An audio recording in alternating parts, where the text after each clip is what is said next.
হ্যাঁ, আজকে আমাদের প্রতিপাদ্য বিষয় হবে সেন্টেন্স। সেন্টেন্স কাকে বলে, সেন্টেন্স কত প্রকার, এবং কি কি, কিভাবে সেই সেন্টেন্সগুলো তৈরি করা যাবে, এবং তার মধ্যে আবার কতগুলো প্রকার রয়েছে, এই সমস্ত নিয়েই আমরা আজ আলোচনা করব। ব্যাপারটা বুঝতে পারলি তো? আচ্ছা, তাহলে today we are going to discuss about a sentence and it's classification. Hello, তো সেন্টেন্স একটা preliminary stage of grammatical.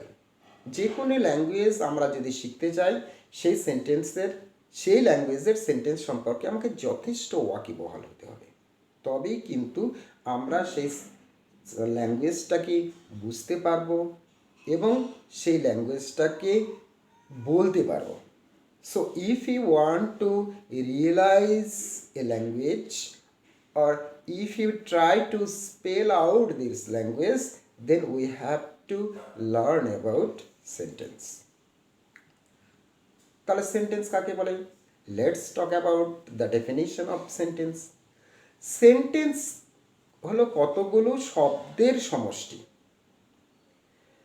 Sentence হলো কতগুলো শব্দের সমষ্টি যা ব্যবহার করে কোনো ব্যক্তি অন্য ব্যক্তির কাছে তার মনের ভাব প্রকাশ করে। That is called sentence. A sentence is a group of words with what someone can express his minds to other. That's all, except it, nothing else. চলো সেন্টেন্সের প্রকারভেদ সম্পর্কে জেনে নিই। Let's talk about the classification of sentence. ইংরেজি grammatical অনুসারে সেন্টেন্সকে আমরা 5টি ভাগে ভাগ করেছি। We have classified sentences in English language is 5 kinds. They are assertive, या statement, interrogative, या questions, imperative, optative and exclamatory. শুনছো আমার কথা? ভালো বছো, ভালো বছো। গো টু ইউ তো কোনো ব্যাপার না, that is not a factor, that is not a factor, it is not my missions to short video. Okay, I am doing lecture about a special topic, that is sentence. That is sentence. So come to the point. Assertive. Assertive sentence এর আরেকটা নাম হলো statement. Another name of assertive sentence is called statement. তার definition কি? What is the definition of assertive sentence? যখন আমরা কোনো কিছুর বর্ণনা দিচ্ছি, when we are going to describe something, কোনো ব্যক্তির বর্ণনা দিচ্ছি, suppose we are going to describe with a person, সেটাই হলো assertive, that is called assertive. অনেকে বলছে আমি ডেসক্রিপশন মনে রাখতে পারছি না। কোনো ফ্যাক্টর নয়, তোমাকে ডেসক্রিপশন মনে রাখতে হবে, এর দিব্যি কেউ দেয়নি। তোমাকে শুধু জানতে হবে যে ব্যাপারটা কি বা বিষয়টা কি, what is actually the matter. তাহলে যখন আমরা কোনো কিছুর বর্ণনা দিতে চলেছি, when we are going to describe something, that is statement, yeah, assertive sentence. যেমন পাহাড়টি খুব উঁচু, the hill is very high, নদীটি বইছে, the river is flowing down, আমরা খেলছি, উই আর প্লেয়িং, তারা আমার সঙ্গে কথা বলছে, দে আর টকিং উইথ মি, পৃথিবীটা গোল, দ্য আর্থ ইজ রাউন্ড, আমরা লিখছি, উই আর রাইটিং, আমি আমার খাবার শেষ করেছি, I have finished my dish. That's all. এই অ্যাসার্টিভ সেন্টেন্সের আবার প্রকারভেদ আছে। অ্যাসার্টিভ সেন্টেন্সকে আমরা দুটি ভাগে ভাগ করেছি। We have classified the assertive sentence into two part. One is affirmative, concentrate on me. অন্য দিকে জন্য তাকাচ্ছি, why are you looking outside. আমি বললাম না ভালো করে মন দে, ভিডিওটা হবে না। ভিডিও আমার দরকার নেই, that is not my intention. হলো, that is not my intention. Just listen to me what I am telling about. I come here to teach you. I have not come here for shooting my video. বোঝা গেল? দরকার নেই, no need to shoot any type of video. It is not my intention, it is not my profession. My profession is to teach someone with attentively so that I can clearly teach them how to speak English, how to learn English. That is my motive. তো come to the point. আমি বলছি assertive সেন্টেন্সকে আমরা দুটি ভাগে ভাগ করেছি, সেটা হলো অ্যাফার্মেটিভ অ্যান্ড নেগেটিভ। তো অ্যাফার্মেটিভ কি? যখন কোনো আমরা হ্যাঁ অর্থে প্রকাশ করতে চলেছি, an expression of affirmation, an expression of affirmation, that is affirmative. যখন তুমি হ্যাঁ অর্থে কোনো কিছু বর্ণনা করছো, when you are going to describe with affirmative, yeah, affirmation, that is called affirmative. যেমন আমরা খেলছি, উই আর প্লেয়িং, তারা খাচ্ছে, দে আর ইটিং, সূর্য ডুবছে, the sun is setting down, সূর্য উঠছে, the sun is rising. Modi Japan থেকে ফিরছে, মুদি ইজ রিটার্নিং ফ্রম জাপান। আমি আমার কাজটা শেষ করেছি, I have finished my work. তুমি আমার জন্য অপেক্ষা করেছো, you have waited for me. এগুলোই তো affirmative. That's are all affirmative.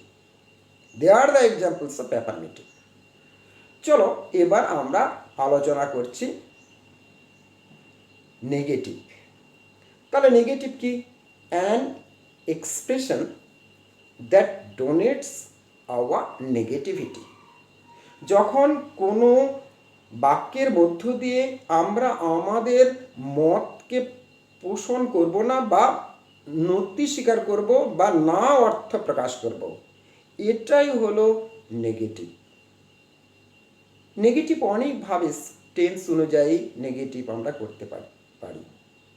Negative করার যে স্পেসিফিক কোনো রুলস আছে এ কথা আমি বলতে পারবো না। যেমন আমি তোমার সঙ্গে খেলবো না, I will not play with you. আমি তোমার সঙ্গে কথা বলবো না, I will not talk to you. সে আমার সঙ্গে কোনো সম্পর্ক রাখবে না, he will not keep any relation with me. তারা খেলছে না, দে আর নট প্লেয়িং। আমি লিখছি না, আই এম নট রাইটিং। তারা আমার কথা মন দিয়ে শুনছে না, they are not listening to me with their concentration. এগুলো সবই কিন্তু নেগেটিভের অন্তর্ভুক্ত। All the sentences that have just mentioned are belong to negative. ঠিক আছে, বোঝা গেল জিনিসটা? হ্যাঁ, do you understand? Good.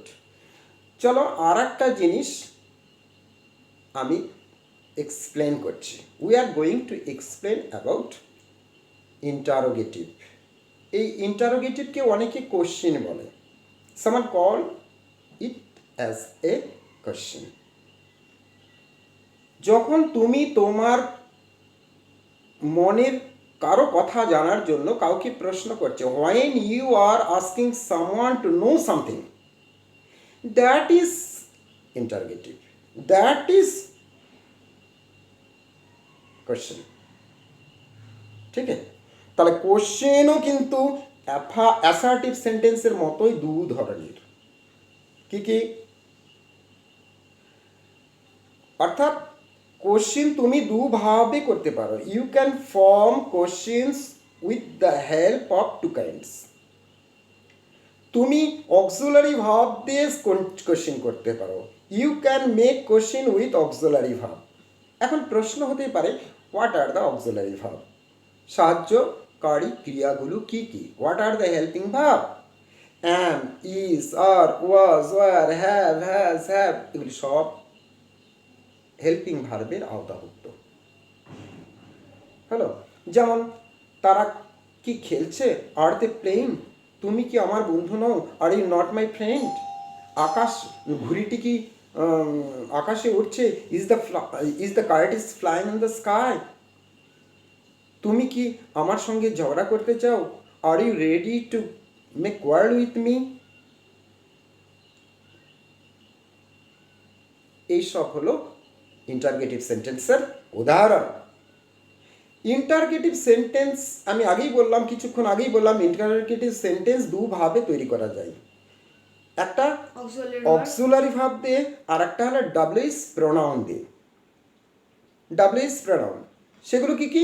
Y, wire, when, how, হোয়ার, এগুলোই হলো ডাব্লিউএস প্রোনাউন। যেমন সে কাঁদছে, ওয়াই, কেন সে কাঁদছে? Why is she crying? তুমি কেন আমার কথা শুনছো না? Why you are not listening to, why are you not listening to me? তারা কোথায় যাচ্ছে? Where are they going? আমি কেন তোমায় এ কথা বলছি? Why am I telling this? এগুলো সবই হলো ইন্টারগেটিভ সেন্টেন্সের অন্তর্ভুক্ত। All the sentences that I have just spelled out are belong to interrogative sentence. ঠিক আছে, সব বুঝলে, ব্যাপারটা বুঝলে। এবারে আমাদের আরও একটা আলোচনার বিষয়, সেটা হলো ইম্পারেটিভ সেন্টেন্স। ইম্পারেটিভ সেন্টেন্স কি? What is called imperative sentence? যখন কোনো বাক্যের মধ্য দিয়ে আমরা কাউকে আদেশ করব, অনুরোধ করব। When we will order someone or request someone, that will be the part of imperative sentence. ঠিক আছে? মনে রাখবি, always keep in mind, imperative sentence তৈরি করতে তোমার সাবজেক্টের প্রয়োজন পড়বে না। You need not use the subject when you are going to make a sentence of an imperative sentence. সোজাই মূল ভাব বেছে নাও এবং তারপরে যা মনে আছে লিখে যাও।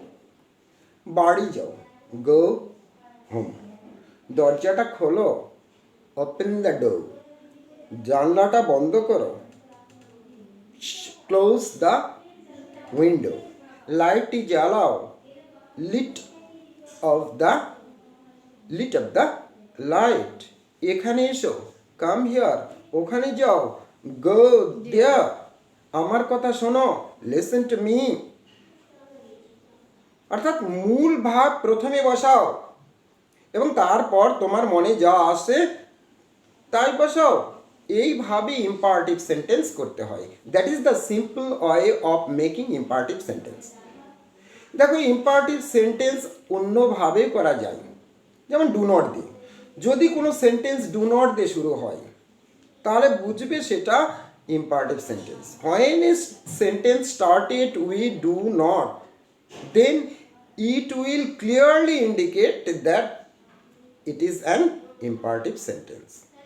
আমার কথা শোনো না, don't listen to me. এখানে এসো না, don't come here.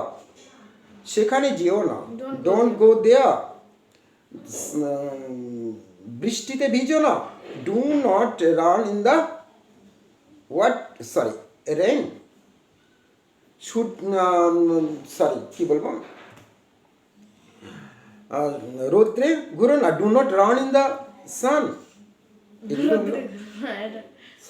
Do not run সূর্যে ঘুরানো হয়ে যাবে না? Do not run in the, না, রৌদ্রে ঘুরো না, do not run in the sun, এটাও কিন্তু ইম্পারেটিভ সেন্টেন্সের মধ্যে পড়ে।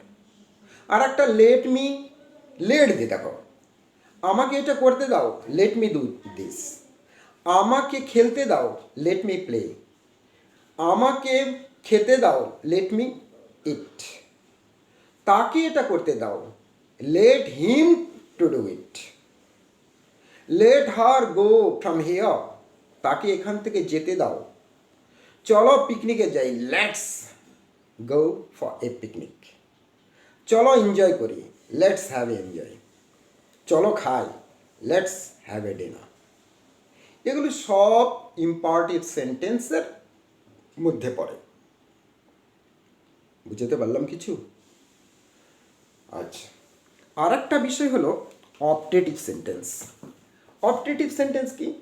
যখন কোনো সেন্টেন্সের মধ্যে দিয়ে আমরা আমাদের ইচ্ছা প্রকাশ করতে চলেছি, কিংবা আমরা আমাদের কারোর জন্য প্রার্থনা করছি। Suppose we are going to pray for someone, এটাই হলো optative sentence. Optative sentence, optative sentence চেনার খুব সহজ একটা উপায় রয়েছে, Please. সেটা হলো নো, এটা হলো মি। যদি কোনো সেন্টেন্সে তুমি মে দেখো, তুমি চোখ বন্ধ করে এটা বলতে পারবে যে এটা অপটেটিভ সেন্টেন্স। তো অপটেটিভ সেন্টেন্স সম্পর্কে ডিটেলস বলার প্রয়োজন নেই। No need to spell out details about To describe. optative. Yeah, describe about optative sentence. The last part of the sentence is called exclamatory. Yes. Exclamatory is very very easy to identify. হ্যাঁ, একটা sentence যখন কারো মনের ইচ্ছা, বিস্ময়, অবাক, এগুলো অনুভূতির প্রকাশ করবে, তখনই তুমি বলবে যে এটা exclamatory sentence. When you are going to express someone's wonder, someone's surprisingly, that all belong to Exclamatory. Exclamatory. Absolutely. তো এক্সক্লেমেটরি সেন্টেন্স চেনার একটা সহজ উপায় হলো যে এক্সক্লেমেটরি মার্কস থাকবে। এক্সক্লেমেটরি চিহ্ন সেন্টেন্সের শেষেও থাকতে পারে, আবার শুরুতেও থাকতে পারে। শুরু ঠিক না, কয়েকটা শব্দের পরে সেটা বসাতে পারে। যেমন হুডে we have won the prize, how beautiful the girl is, how beautiful the moonlight is, how handsome you are, how মানে- pretty the girl is. How, মানে কোনো একটা জিনিসকে মানে ডিসক্রাইব করবে। ডিসক্রাইব করো না, বিস্ময়ের সঙ্গে। বিস্ময়। You are going to describe something with your wonder. মানে খুব বিউটিফুল, Yes, সুন্দর, yes, right here. How are beautiful, এটা How দেখলে বুঝতে beautiful পেরে you যাবো। are. হ্যাঁ, তো that is the end of my lecture, that is the end of my subject. তাই যদি ভিডিওটা ভালো লাগে অবশ্যই লাইক, শেয়ার এবং সাবস্ক্রাইব অবশ্যই করবে। Thank you, see you next class.